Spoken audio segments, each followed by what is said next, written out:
Phelipe Siani. I'm from CNN Brazil. It's a great pleasure talking to you guys. And I remember exactly when I saw the first movie in 2009. I remember the feeling, I was watching for something completely revolutionary. So how are you going to be able to make me feel that again? How is that possible for Phelipe? We saw the remastered version the other day. We're in it. We know what's going to happen. We've seen it too, and it completely pushed us off our seats. It's bolder. It's visually more striking. It's brighter. Yeah, it's vibrant, and it still does that thing of transporting you to another world that feels like a dream. So how are you going to do that again? Well, it does it. I think they've just amped up the technology to make the remastered version visually more spectacular. I think that how are we going to do that again? Well, first of all, you have to go to the movies.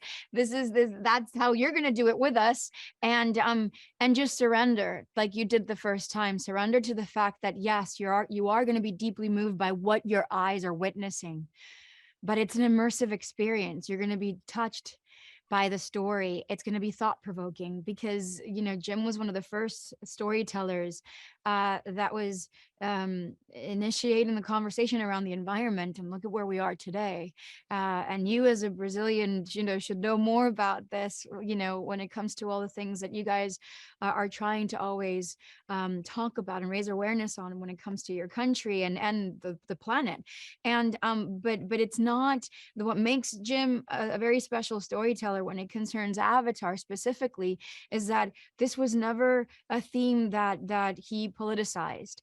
This was a conversation that he knew that we as a human race and as human beings needed to just be aware of. But in the heart of it all is a beautiful love story that has such relatable themes of trying to belong, of feeling like an outsider, of knowing what it is like to be invaded, to invade, to trying to protect not just your family, but your communal family, and then in terms like a planet. So this is an adventure that if you surrender to it, you will be transported with us again.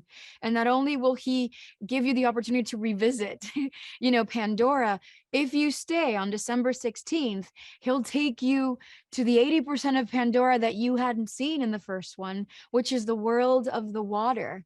And Jim really threw it out of the ballpark with this. Okay, so Sam, we are in 2022, and the world today is completely different from 2009.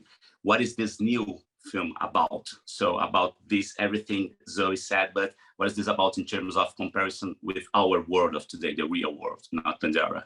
Well, I think, Jim's always had a way of, his idea was always to transport you to another planet, and which in a subtle way can reflect your own humanity and your own life back at you, without it being too preachy.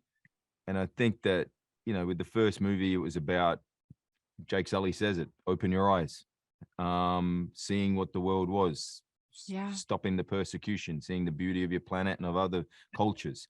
The second one, I think, is about protecting that.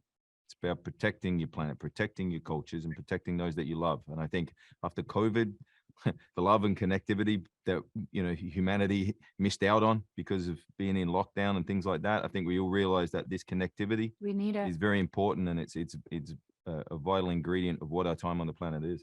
Okay, guys, thank you so much. It was a great pleasure talking to you. Really. Thank you. Likewise.